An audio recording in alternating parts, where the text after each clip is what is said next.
Welcome to today's episode of Positively Geared. I'm Alex Augustyniak, co-host of the Positively Geared podcast. I'm here again in the studio with Lloyd Edge. Lloyd, welcome. Good morning, Alex. Great to be with you again. So, Lloyd, we've got another great guest. I feel like a broken record because we've had some really good guests over the course of our podcast series here. But we're joined today by Zoom with Kirsten Craze. Kirsten, welcome to the podcast. A bit of background on Kirsten. She is a freelance journalist. Most of your time, if not all of your time, Kirsten, is around property-centric journalism, and you're obviously, very much up to speed with the Sydney property market. Thank you so much for coming on today's episode. Thank you for having me. So, Kirsten, tell us a bit about your background for people listening today that they've probably seen, particularly for those in Sydney, some of your work previously, but now that they've got an opportunity to sort of put a face to the name, although this is a recording. A voice to the name, perhaps. A voice to the name is a much better choice of words. Tell us about your road to where you are today. We'd love to get a bit of a background onto your journalistic career and even before then. Okay. Well, like you said, I do concentrate primarily on property stories, anything sort of from how the market's going to what cushions might be the best colour in your home this season, although I do tend to lean more towards real estate than interiors. But I started probably on and off for 20 years. I've been doing real estate as a strong component of what I write about. But probably when I really got into it 100% would be in the early 2000s. I joined the Wentworth Courier, which I don't know if all listeners would know, but it's an eastern suburb, Sydney-based eastern suburbs free magazine newspaper that you pick up out the front of your house every Wednesday. And from there, that was bought by News Corp many years ago. And from there, I sort of moved around within News Corp,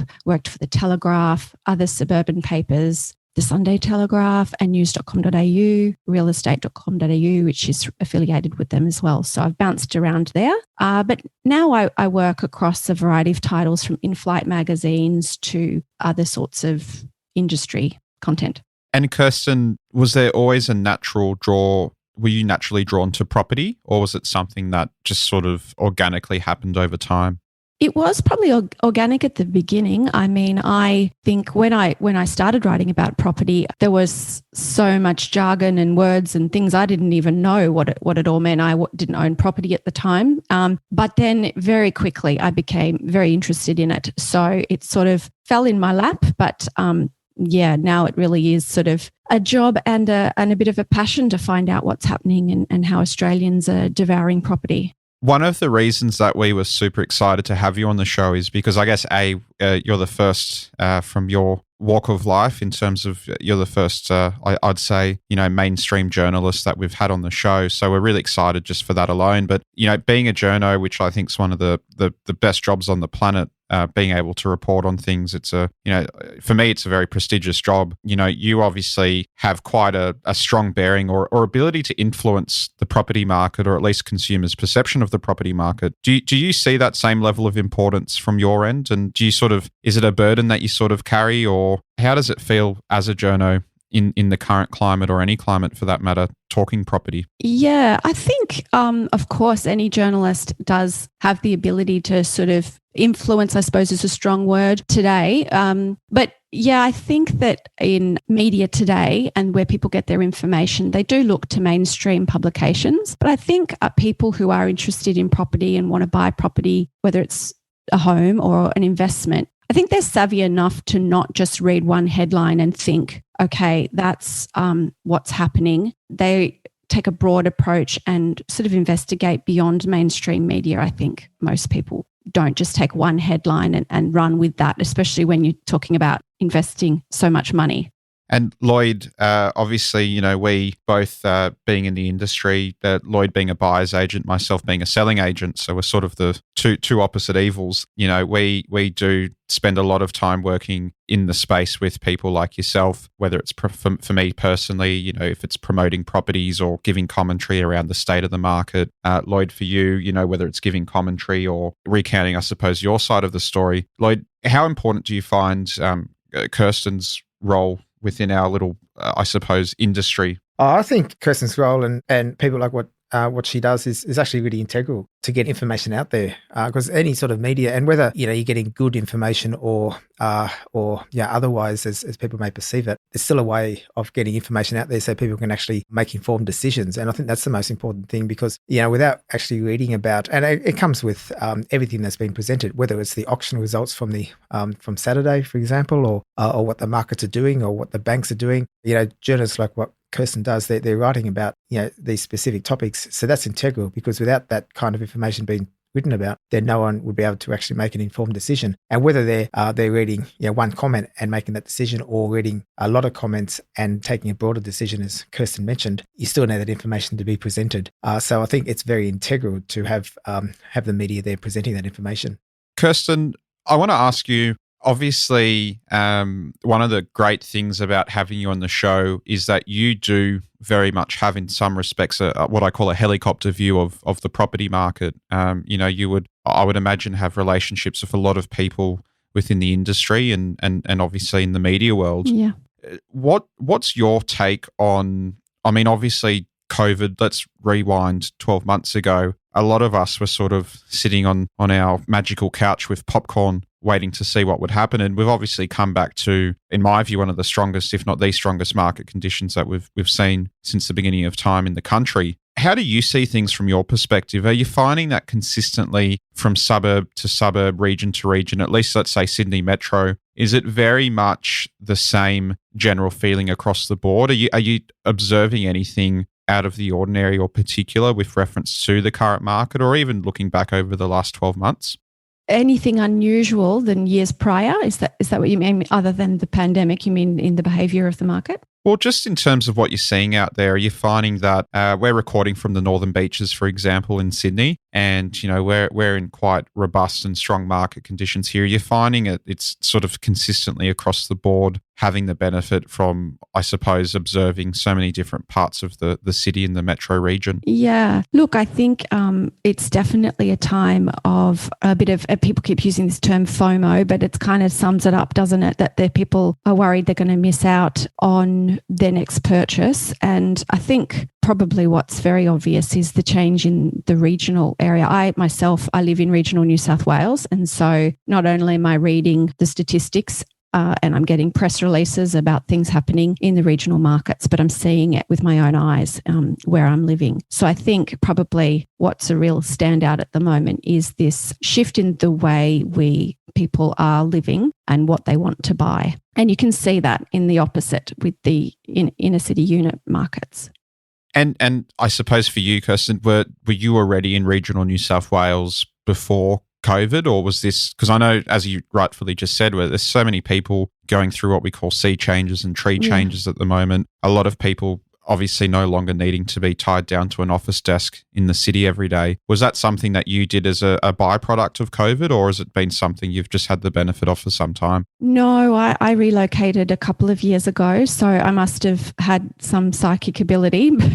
And I've been working from home in regional Australia for well before COVID. Yeah. So it's something I chose to do, which a lot of other people are choosing to do because they realise that they can now.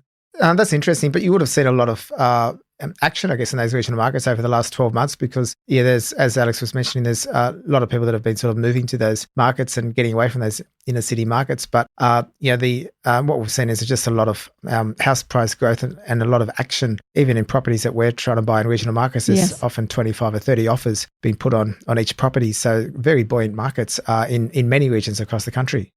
Yeah, I think it's interesting that when we were in the height of lockdowns and particularly the Melbourne's extended lockdown, there was a real flight from the cities. And talking to agents, particularly ones based around the Byron Bay area, the wild behaviour of buyers buying sight unseen, dropping millions of dollars for properties because they just wanted to get out and they decided they wanted to change their lifestyles. I think maybe we all thought there was going to be a mass exodus from the cities. But I think as we can see now, you could probably both agree with me, is that cities, particularly the suburbs, maybe not the centres, but the metropolitan areas are still seeing a lot of buyer interest. It's not that people want to live in the country. They just might want a bit more space, or they're realising that because they were stuck inside for a few months, they realised that of the things that they perhaps wanted to change or didn't like about their current home, and that's what they're doing. They're realising it's now or never, let's get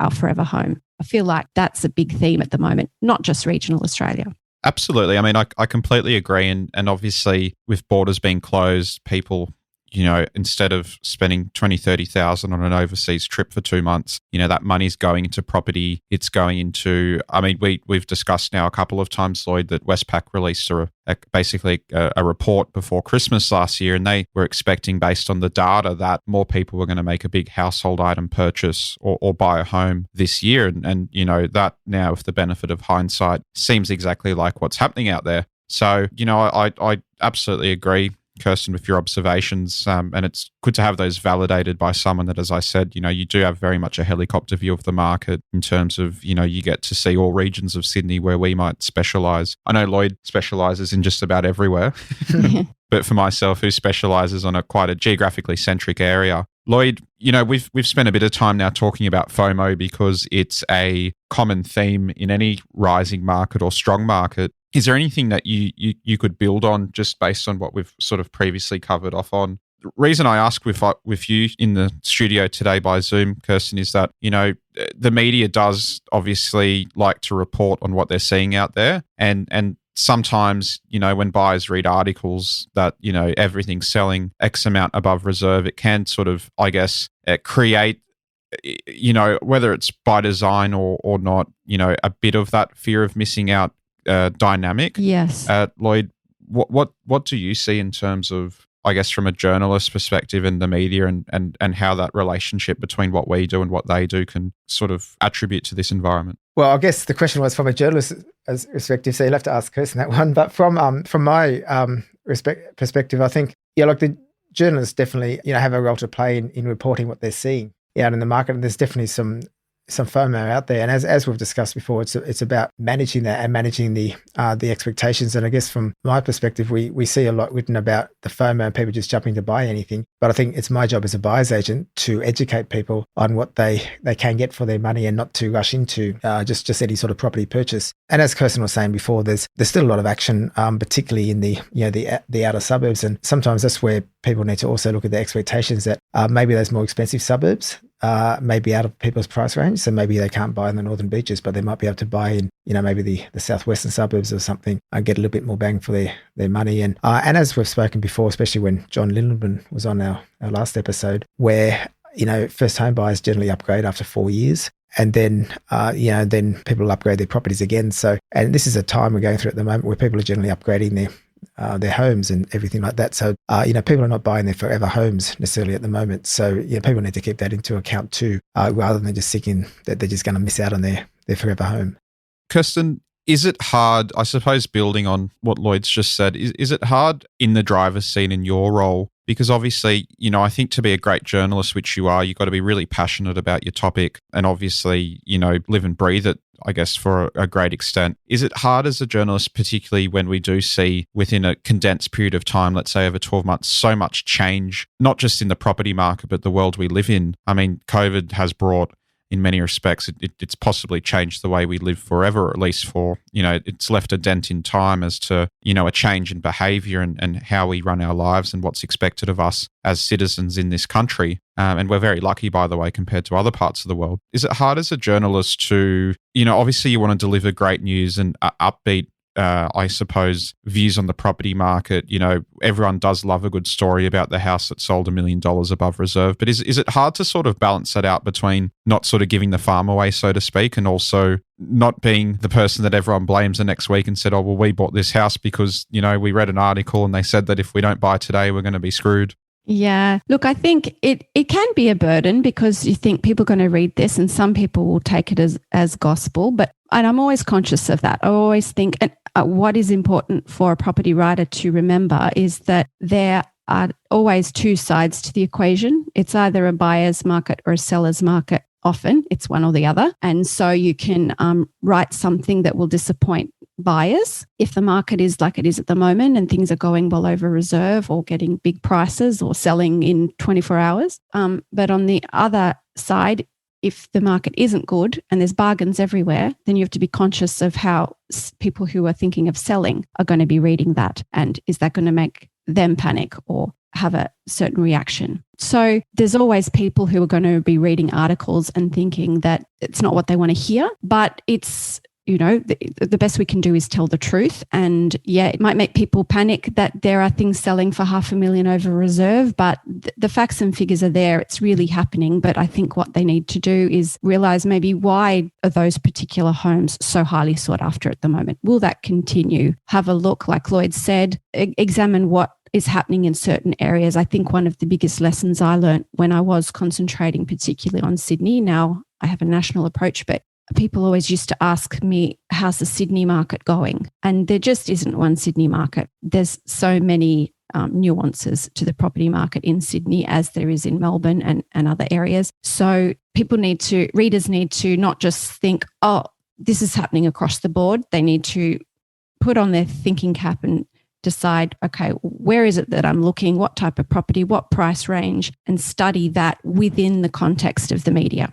That makes a lot of sense. And I think it's just as a listener here, if you are jumping on the web, because I mean, particularly, I suppose as a selling agent, you meet buyers all the time and they'll say, oh, look, Alex, I read this report and it suggests this and the media's saying that. And I guess everyone's always looking for leverage in a negotiation, right? So I think it's really good if you're looking at the longer term, which is what we discuss on our series here, Positively Geared. Fundamentally, this series was birthed, and Lloyd, your book was birthed on the basis that we want to help people obviously achieve financial freedom through property, but it's about a longer term strategy. We're not, necessarily just talking about what to do in the next 12 months or 24 months. And I think from what you've said, if I were listening today, it's just having a real pragmatic approach about what information you do receive, whether it's from a journalist or data, and then using all of that information to make the best informed decision, based on your situation. Yeah, I think what is important is that readers of media and property media put things into context. Like I said, don't just see that things are going nuts in the Northern Beaches if you're currently shopping for a townhouse in Liverpool. So, just because something's happening in one corner of the property market, it's not necessarily happening in all corners of the property market.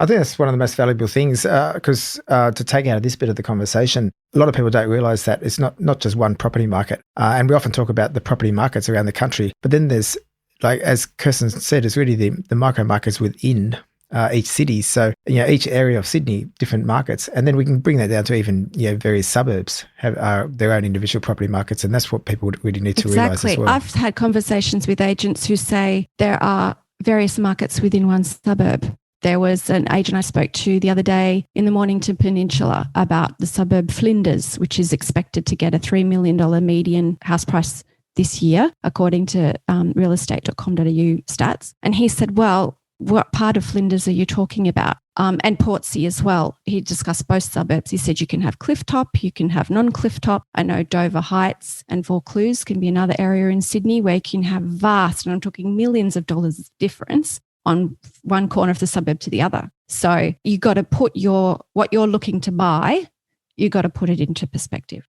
So what we've been talking about a lot, particularly in our last episode with John Lindemann, which is, one way to predict future markets, Kirsten, is to actually look at what past performance has done. And, yes. We're very lucky in Australia that since Captain Cook first arrived at the port, that basically from there onwards, Australian property has sort of followed a theme in terms of how cycles work. And, it just makes it a lot easier to get a snapshot into what the future might look like. And for us, we're of the opinion and feel that the market will likely start to, the term we want to use is stabilize, because we don't really ever believe that, none of us are expecting a 10 to 20% adjustment or correction, because that could possibly have, big effects on the economy. And as Lloyd always says, the government's not going to allow the market to go through something as substantial as that, because, stability, I think, is key to navigating through the current climate. But I mean, in terms of just building on what you've said, and Lloyd,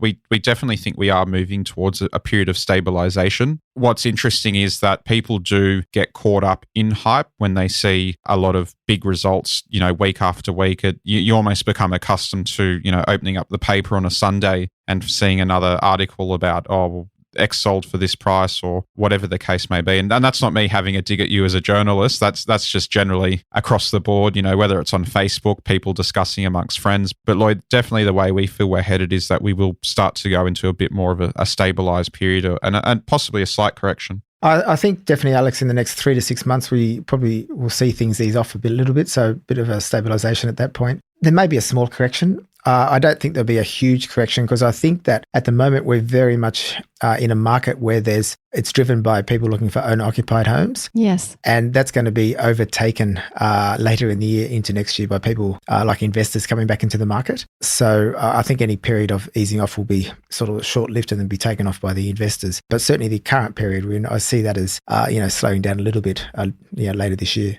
Kirsten, if we can just sort of move on to, I guess, the next phase of this conversation, I'm really keen to know, to add value to our audience. So people that, I'd say the majority of our audience are either currently investors or they're looking to invest in property, or they are, at some point hoping to make a big decision and, they're using us as one of many sources to make the most informed decision. Having, a broad view of the Sydney and many markets and having the great privilege of reporting and commentating on the property market, is there anything that you've found over the course of your career which you could really refine in terms of either what makes property sell really well or how people can give themselves the best opportunity to maximize the value of their investment? Oh, okay. So you want to know how people can add value to their portfolios? Yeah. So as an example, in my experience, I've always found over the course of my career that if you were to say, Alex, look, how can I get the best price for my home? Which is typically the question everyone asks me. Mm-hmm. I've managed to refine a few basic principles. And one of them, for example, is that, buyers will always pay a premium in any market, in my view, for, a finished product. I like to call them the doll's houses, the ones that are beautifully appointed. Yes. Their journos love them because obviously they photograph really well. They look great on an Instagram story or in a full page spread or write up in the paper. That's just one example. And I guess the other main principle I've identified is, generally houses that don't require any work. So they're basically, we use the term turnkey. Yes. They tend to be the ones that always have helped my customers maximize their result. And I'm sure, Lloyd, you look for the contrast of that in many of the investments you buy, if you want to add to that. Oh, absolutely. Well, I'm always looking for properties where you can add value to, not ones that are already beautiful, but ones that might need that renovation, ones where you can actually add value to that kitchen or the bathroom, do the floor coverings and do a bit of landscaping so basically turning that ugly duckling that might be in a really good street. But you're working for the buyer, obviously, so you want to get something that is a bit unfinished so they can add value, but whereas the seller is going to come from a different perspective. They're going to want to get that extra money out, so they do want a finished product. That's why I say we're the two opposite evils, because I'm trying to achieve one job and Lloyd's trying to do the other, but together we make a great team. I'm the neutral party here, but I think, Alex, you're right. What I've seen is probably one huge difference is the presentation of homes and just how seriously that's been taken over the last 10 to 15 years. And I think we would have to pretty much put that up to The Block and every other reality real estate show, and now Instagram, as you mentioned. So the more Instagrammable your property, the more attention it's going to get. I mean, it's funny you say that, Kirsten. I actually I had a walk through a property the other week that was virtually an original 70s double brick, very nothing remarkable about this property whatsoever. And I'm walking through what was basically a construction site. And as the two owners were showing me the work they're doing to the property, every time they pointed out a fixture or fitting, they said, "Oh yeah." I go, "Where'd you find that? That looks great." They go, "Oh, we bought it on we found it on Instagram." So it's funny just observing the trends of how people are styling homes now. It's we've never really seen anything like this in the past. Yeah, and I think when it was once a domain of wealthy people or people who were maybe more creative and had a certain skill, that's now become far more mainstream, as you said, with social media and Instagram and these television shows showing us exactly what colours to put together and where we can buy these things, and having lookbooks so you can recreate a room. It's become a lot easier than it ever used to be. I think when I first started writing about fancy properties in Sydney's eastern suburbs, they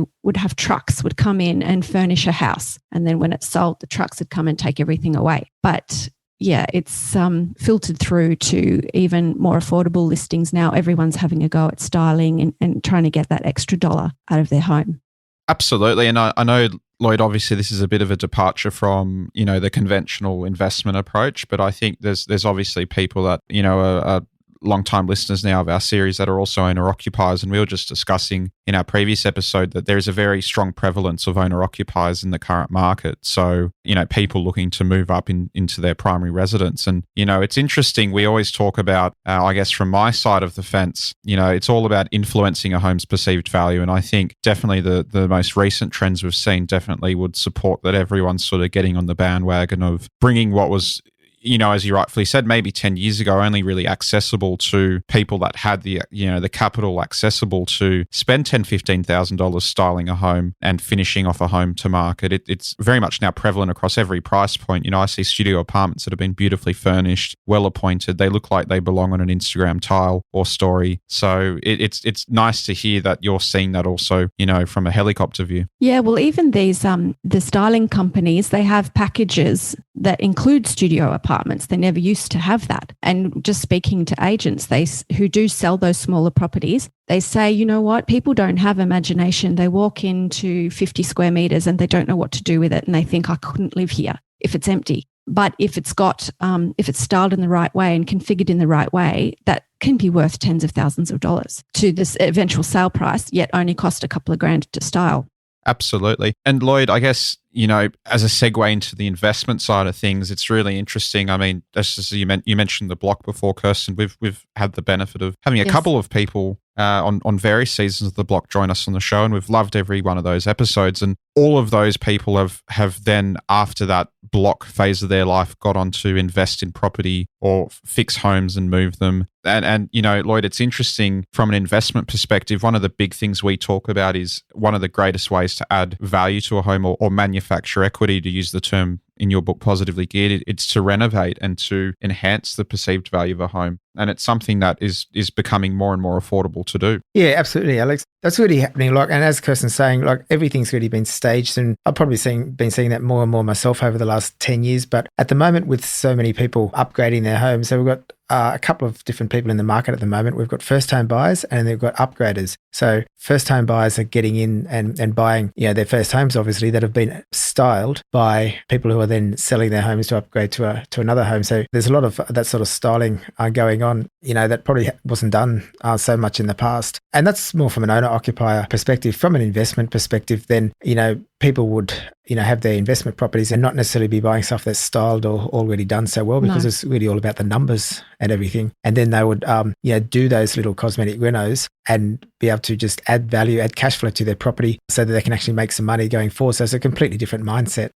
I think the other thing too, Kirsten, and you probably would see it this way too, or hopefully agree, which is consumer expectations have shifted dramatically in the last 5 to 10 years. So buyers, when they're going out shopping, looking for a home, whether it's an owner-occupier home or an investment, probably for the less seasoned investors that don't have the benefit of someone like Lloyd in their corner to, pull them back into line and say, why are you looking at that? That's not the right investment for you. But definitely with owner-occupier homes, buyers are almost expecting, they want to see the styled home. They want to have the block style experience, particularly when they're getting up into the sort of $2 million plus price point. The standard has shifted dramatically.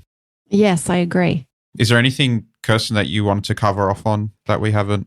Oh, I just think that it is a unique market at the moment. And Lloyd did say first home buyers are a big component of who's buying at the moment, but they are, a lot of them are actually investors. So they do there is a split in the first home buyer market, I think, because some people are still going to buy something. It's their first home, but they're an investor. And so they probably are influenced by how amazing something looks, even if they're not going to live in it, because it's the first time they've purchased. And it is easier, perhaps when you're younger and uninitiated in property, you get emotional. So there are emotional buyers out there who are investors. They're probably likely to be the first home buyers. Do you agree, Lloyd? Yeah, absolutely. And I think one of the things that I always try to teach.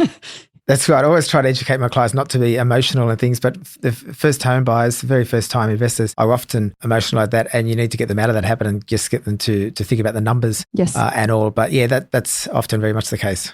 I think the other thing too is, and I've just coined this term, it's not an actual term, but it's that sort of hybrid first home buyer. So as you mentioned, that's a new term, Alex. I might steal that from you. I better trademark that very quickly. It'll be in the media by this afternoon. You'll see it in the paper tomorrow. As long as you give me a credit. Yeah.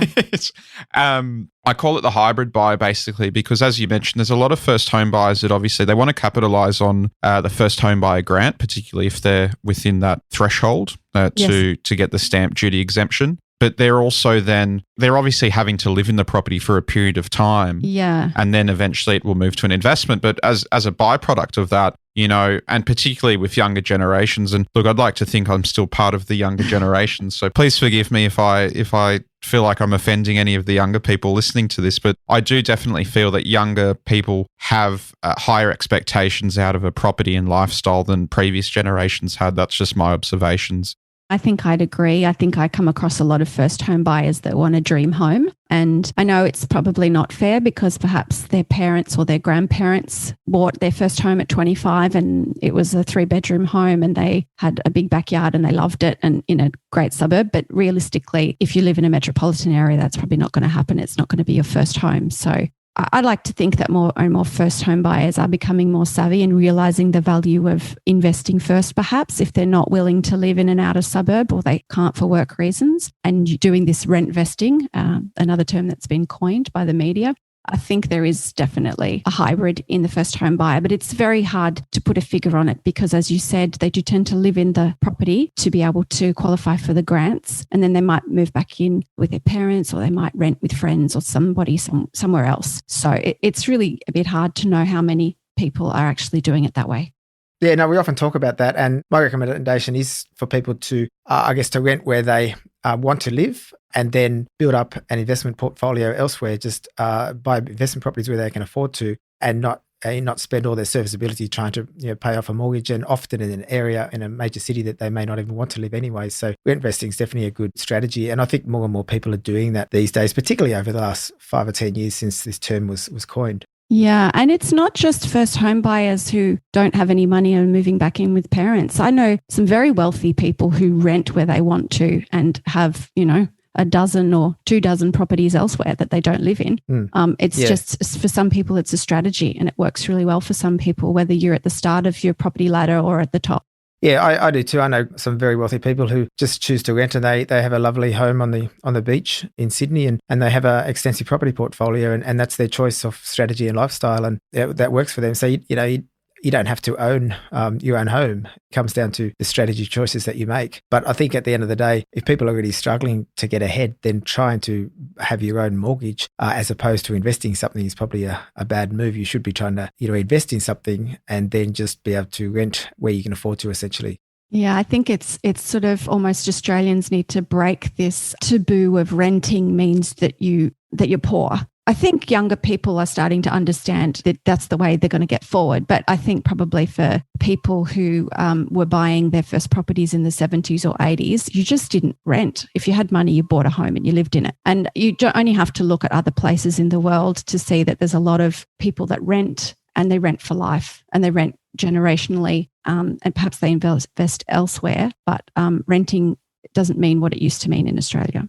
Yeah, and we've just got to, I think the term, used to be always about rent money is dead money, but I haven't even heard that term for a few years now. So yeah, it's a matter of changing people's perception, really. And that's it. It's, it's just that paradigm shift with people. And sometimes, it does take several generations to break the trend and, hopefully our podcast series and guests like you, Kirsten, to empower them with more information to make better decisions for the future. We just want to say thank you so much for joining us on the podcast today, Kirsten. It's been really awesome having you on. It's, great to have someone from your line of work giving us your insights into the property market and your experiences in the property market. So we've really enjoyed that. Where can people listening find you if they want to read up on some of your stuff or on social? Well, just Kirsten Craze on Twitter. I think it's @_Kirsten Craze, and Instagram @Kirsten Craze. And well, I think the fortunate thing about being a journalist with a very bizarre surname means that you can just kind of stick it into Google and you'll find my articles. Awesome stuff. Thank you so much, Kirsten. Lloyd, we've really enjoyed our time with her today. Absolutely. Thanks, Alex. Thank you.